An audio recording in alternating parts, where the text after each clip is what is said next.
नमस्कार, मैं रवीश कुमार। आज हम बात करने जा रहे हैं एक ऐसे बड़े बदलाव की जिसने संगठित क्षेत्र में काम करने वाले करोड़ों कर्मचारियों के भविष्य को एक नई दिशा दी है। एक ऐसा परिवर्तन जो आपकी नौकरी, आपके प्रोविडेंट फंड और आपकी पेंशन पर गहरा असर डालने वाला है।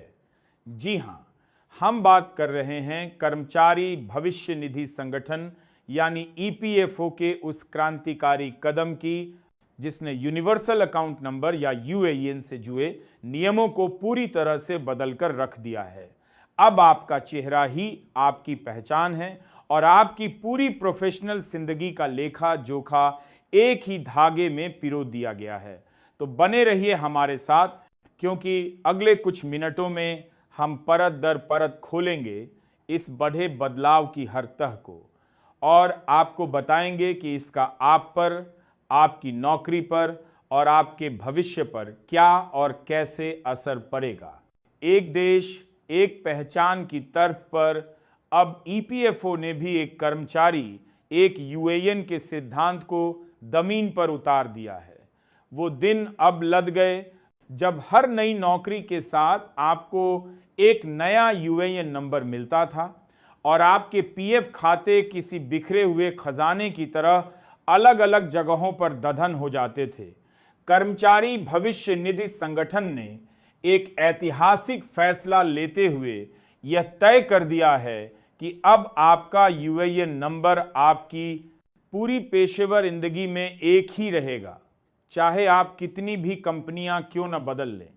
यह एक ऐसा कदम है जिसका इंतजार सालों से हो रहा था। एक ऐसा सुधार जो पारदर्शिता लाएगा, प्रक्रियाओं को सरल बनाएगा और करोड़ों कर्मचारियों को उस जंजाल से मुक्ति दिलाएगा जिसमें वे दशकों से उलझे हुए थे। सोचिए, पहले क्या होता था? आप एक कंपनी छोड़कर दूसरी में जाते थे और अक्सर नई कंपनी आपका एक नया यूएएन बना देती थी। नतीजा, आपके कई पीएफ अकाउंट खुल जाते थे। किसी में 5,000 रुपए पड़े हैं तो किसी में 50,000। आपको खुद भी याद नहीं रहता था कि आपका पैसा कहां कहां बिखरा पड़ा है। और जब जरूरत के समय या रिटायरमेंट पर इस पैसे को निकालने की बारी आती थी तो शुरू होती थी एक अंतहीन दौड़। पुराने रिकॉर्ड ढूंढो, पुरानी कंपनियों से संपर्क साधो और न जाने कितनी कागजी कार्रवाइयों के चक्कर काटो। इस प्रक्रिया में न जाने कितने लोगों का हाहारों, लाखों रुपया सिस्टम में ही फंसा रह जाता था। लेकिन अब इस एक बड़े बदलाव ने इस पूरी तस्वीर को बदल दिया है। आपका एक यूएएन आपकी पूरी सर्विस हिस्ट्री का आईना होगा। आपकी पहली नौकरी से लेकर आपकी आखिरी नौकरी तक आपका सारा पीएफ रिकॉर्ड एक ही जगह, एक ही खाते में जमा होता रहेगा। इससे पीएफ ट्रांसफर करवाना बच्चों का खेल हो जाएगा। नौकरी बदलते ही आपका पुराना पीएफ बैलेंस नए खाते में अपने आप ट्रांसफर हो जाएगा और आपको इसके लिए किसी तरह की भाग दौड़ करने की जरूरत नहीं पड़ेगी। लेकिन इस कहानी का सबसे दिलचस्प और सबसे महत्वपूर्ण पहलू अभी बाकी है और वो है फेस ऑथेंटिकेशन टेक्नोलॉजी यानी एफएटी। जी हां, अब आपका चेहरा ही आपके यूएएन की कुंजी है। ईपीएफओ ने यूएएन जारी करने की प्रक्रिया को इतना सुरक्षित और अभेद्य बना दिया है कि अब किसी भी तरह की धोखाधड़ी या फर्जीवाड़े की कोई गुंजाइश ही नहीं बची है। अब नया यूएएन नंबर बिना आपका चेहरा स्कैन किए जारी नहीं होगा। अब तक जो काम सिर्फ आधार और केवाईसी दस्तावेजों से हो जाता था, अब उसके लिए आपके चेहरे का प्रमाणीकरण अनिवार्य कर दिया गया है। आइए दोरा विस्तार से समझते हैं कि यह फेस ऑथेंटिकेशन टेक्नोलॉजी आखिर है क्या और यह काम कैसे करती है। यह एक अत्याधुनिक तकनीक है जो किसी व्यक्ति की पहचान उसके चेहरे की विशेषताओं के आधार पर करती है। जब आप एक नया यूएएन जनरेट करने के लिए आवेदन करेंगे तो आपको उमंग मोबाइल एप्लीकेशन के जरिए अपने चेहरे को स्कैन करवाना होगा। यह एप्लीकेशन आपके चेहरे का एक डिजिटल मैप बनाएगी, जिसमें आपकी आंखों के बीच की दूरी, आपके नाक की लंबाई, आपके जबड़े की बनावट जैसी कई अनूठी विशेषताओं को दर्ज किया जाएगा। फिर इस डिजिटल मैप का मिलान आपके आधार कार्ड के डेटाबेस में मौजूद आपकी तस्वीर से किया जाएगा। जब सिस्टम यह पुष्टि कर लेगा कि दोनों चेहरे एक ही व्यक्ति के हैं, तभी आपका यूएएन नंबर जनरेट होगा। यह प्रक्रिया सुनने में जितनी जटिल लगती है, करने में उतनी ही सरल है और इसके फायदे अनगिनत हैं। सबसे बड़ा फायदा तो यही है कि इससे फर्जी खातों पर पूरी तरह से लगाम लग जाएगी। पहले कई ऐसे मामले सामने आते थे जहां गलत दस्तावेजों के आधार पर या किसी और के नाम पर पीएफ खाते खोल लिए जाते थे और सरकारी योजनाओं का गलत तरीके से लाभ उठाया जाता था। लेकिन अब चूंकि आपका चेहरा ही आपकी पहचान है, इसलिए कोई भी दूसरा व्यक्ति आपके नाम पर यूएएन नहीं बनवा पाएगा।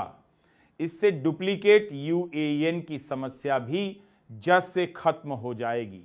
जैसा कि हमने पहले भी बताया, अक्सर कर्मचारियों को हर नई नौकरी में एक नया यूएएन मिल जाता था। इस नई व्यवस्था के तहत जब कोई कर्मचारी यूएएन के लिए आवेदन करेगा, तो सिस्टम सबसे पहले उसके चेहरे और आधार डेटा के आधार पर यह जांचेगा कि क्या उस व्यक्ति के नाम पर पहले से कोई यूएएन मौजूद है। अगर हाँ, तो उसे नया यूएएन जारी नहीं किया जाएगा, बल्कि उसका पुराना यूएएन ही सक्रिय कर दिया जाएगा। इस नई तकनीक ने कर्मचारियों के हाथ में एक बड़ी ताकत दे दी है। अब आपको यूएएन जनरेट करवाने के लिए अपनी कंपनी या नियोक्ता पर निर्भर रहने की जरूरत नहीं है। आप खुद उमंग ऐप के जरिए कुछ ही मिनटों में अपना यूएएन बना सकते हैं और उसे एक्टिवेट भी कर सकते हैं। इससे उन कर्मचारियों को खास तौर पर बड़ी राहत मिलेगी जिन्हें अपनी कंपनियों से समय पर सहयोग नहीं मिल पाता था। ईपीएफओ ने इस नई व्यवस्था को लागू करने के लिए उमंग ऐप पर 3 नई सुविधाएं भी शुरू की हैं। पहली, नए कर्मचारियों के लिए डायरेक्ट यूएएन अलॉटमेंट और एक्टिवेशन। दूसरी, उन कर्मचारियों के लिए यूएएन एक्टिवेशन जिनका यूएएन तो बना हुआ है लेकिन अभी तक सक्रिय नहीं हुआ है। और तीसरी, उन कर्मचारियों के लिए फेस ऑथेंटिकेशन की सुविधा जिनका यूएएन पहले से ही सक्रिय है, ताकि वे भी अपने खाते को इस नई और सुरक्षित तकनीक से जोड़ सकें। जाहिर है, जब कोई इतना बड़ा बदलाव लागू होता है तो शुरुआती दौर में कुछ परेशानियां भी आती हैं और ऐसा ही कुछ ईपीएफओ के इस नए नियम के साथ भी देखने को मिल रहा है। खबरों के मुताबिक इस नए नियम के लागू होने के महज 2 दिनों के अंदर ही 3,000 से ज्यादा नए कर्मचारियों की नियुक्ति प्रक्रिया सिर्री इसलिए रुक गई क्योंकि उनका फेस ऑथेंटिकेशन वेरिफिकेशन पूरा नहीं हो पाया था। कई कंपनियां, खास तौर पर वो जो बड़ी संख्या में भर्तियां करती हैं, इस नई प्रक्रिया को लेकर कुछ चुनौतियों का सामना कर रही हैं। उनका कहना है कि हर एक कर्मचारी का व्यक्तिगत तौर पर फेस ऑथेंटिकेशन करवाना एक समय लेने वाली प्रक्रिया है और इससे उनकी भर्ती की रफ्तार धीमी पड़ रही है। कुछ दूर दराज के इलाकों में जहां इंटरनेट कनेक्टिविटी एक समस्या है या फिर उन कर्मचारियों के लिए जिनके पास स्मार्टफोन नहीं है, यह प्रक्रिया एक बाधा बन सकती है। लेकिन विशेषज्ञों का मानना है कि यह शुरुआती दौर की दिक्कतें हैं और जल्द ही सिस्टम स्थिर हो जाएगा। उनका कहना है कि इस बदलाव के जो दूरगामी फायदे हैं, उनके सामने यह छोटी मोटी परेशानियां कुछ भी नहीं हैं। एक बार जब सभी कर्मचारी और कंपनियां इस नई प्रक्रिया के आदी हो जाएंगे, तो पूरा पीएफ सिस्टम पहले से कहीं ज्यादा पारदर्शी, सुरक्षित और कर्मचारी हितैषी बन जाएगा।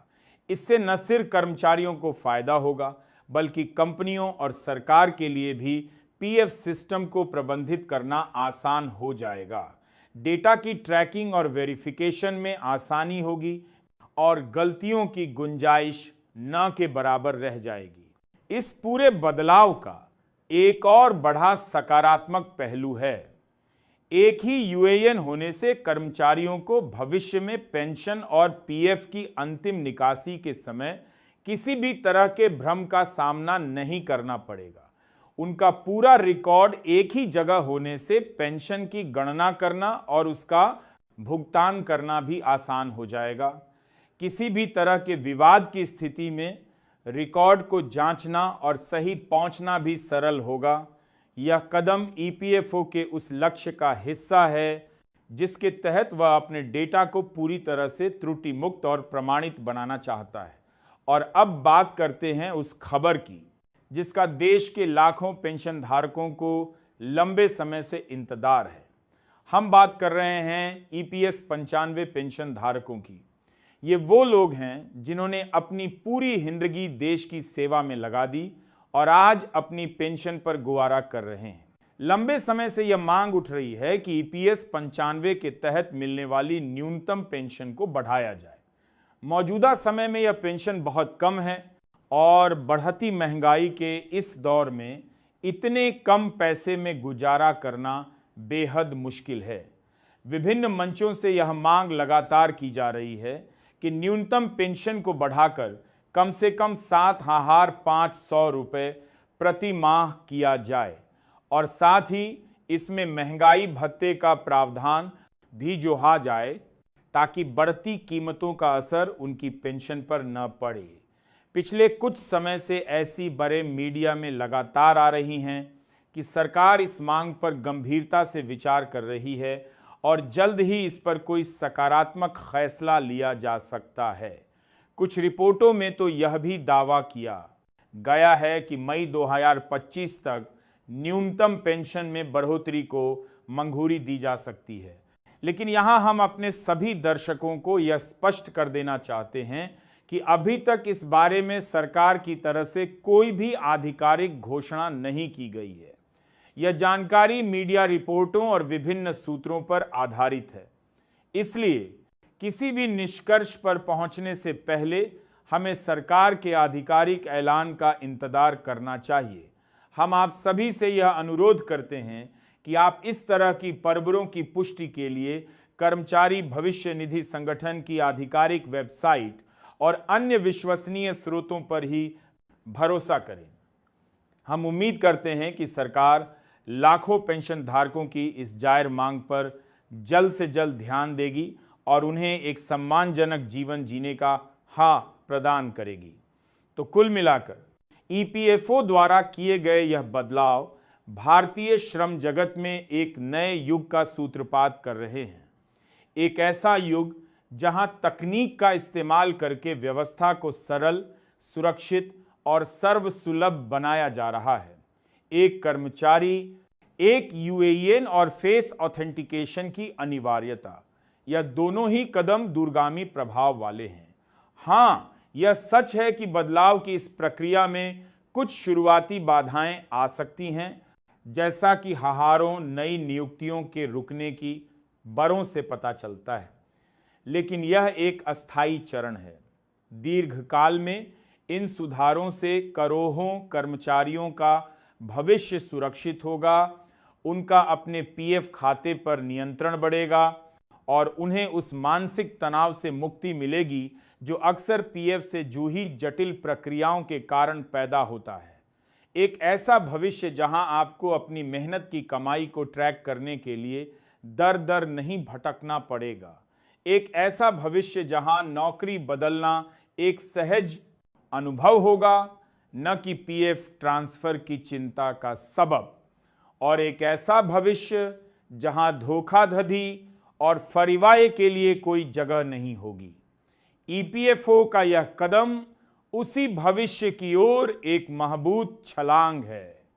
और जहां तक ईपीएस 95 पेंशन का सवाल है, तो हमारी नौरें भी सरकार के अगले कदम पर टिकी हुई हैं। हम भी उन लाखों पेंशन धारकों की आवाज़ में अपनी आवाज़ मिलाते हैं और यह उम्मीद करते हैं कि उन्हें जल्द ही वह आर्थिक सुरक्षा मिलेगी जिसके वे हकदार हैं। तो ये थी हमारी आज की विशेष पेशकश, जिसमें हमने ईपीएफओ के नए नियमों और उनके प्रभावों का हर पहलू से विश्लेषण किया।